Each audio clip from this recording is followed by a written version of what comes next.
Hello, this is presentation 7 for ENGI 305. My name is Jessica Hausnicht, and Alexis Davies will be demonstrating in SAS Jump and in our PowerPoint presentation.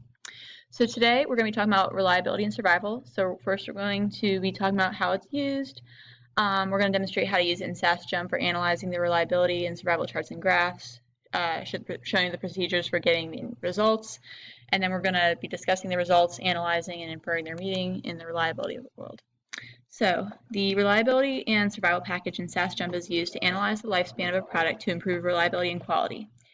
We can use it to predict the time to failure. You can use it to determine the best material to use for a product as an application. We can also use it to analyze data for which not all data is available, and for which the measurements are censored, meaning that we know an interval of time when it failed, but not the exact time. And then we can also use it for making decisions such as warranty periods. So first we're going to talk about the life distribution. The life distribution platform in SAS Jump helps you discover distributional properties of time to event data.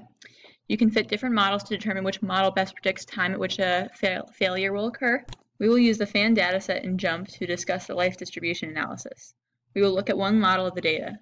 The closer the points fall to the line representing the model, the better the model fits the data. We can also look at measures of error such as BIC and AICC to determine how good our model is relative to others. Go to Analyze, Reliability and Survival, and Life Distribution in SAS Jump.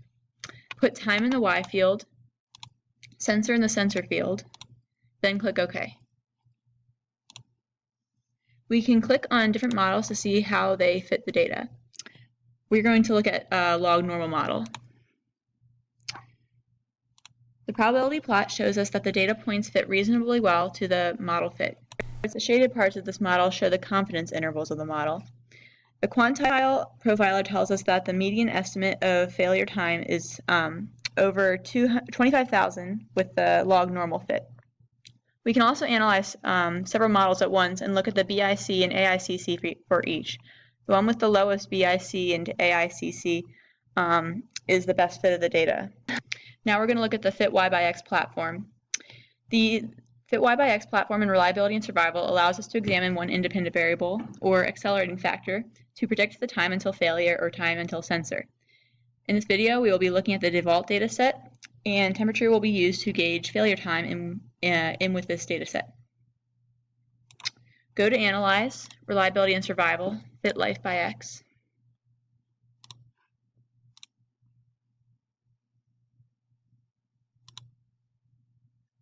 Put hours in the time to event field, and then put temp in the X field, put sensor in the sensor field, put weight in the frequency field, select Weibull as the distribution.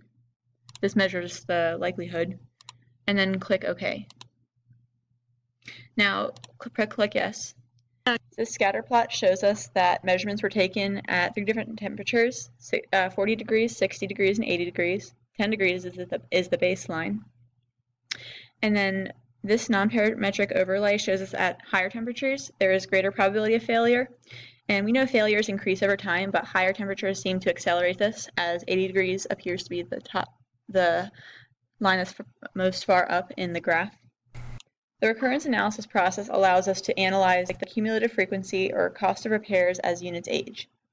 The MCF plot tells us the average number of repairs per unit up to time t.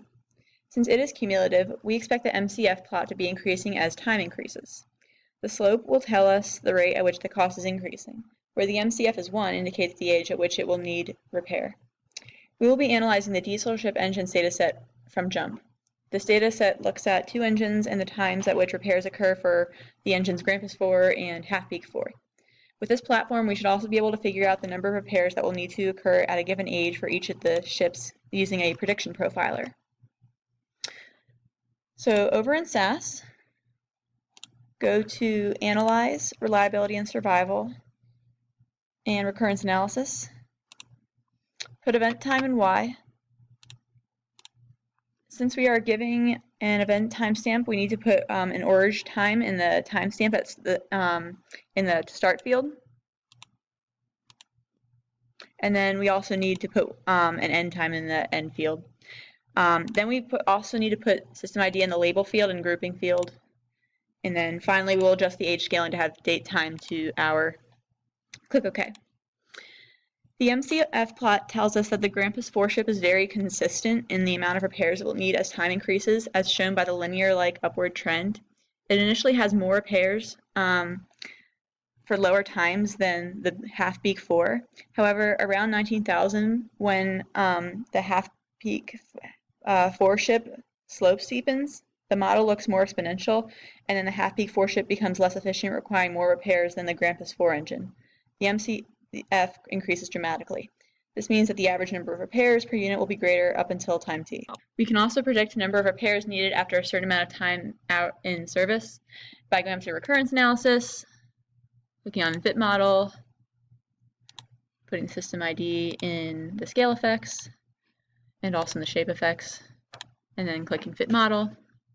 And then under fitted recurrence model, click on profiler, and then you can actually change the numbers in fitted profiler. So if you change it to 30,000 for each, you can see the cumulative repairs needed, and then if you put it in if you change it to Half-Peak 4 and put it in 30,000 for Half-Peak 4, you can compare it against Grampus, and you'll probably find that for higher times, Half-Peak 4 will require more repairs.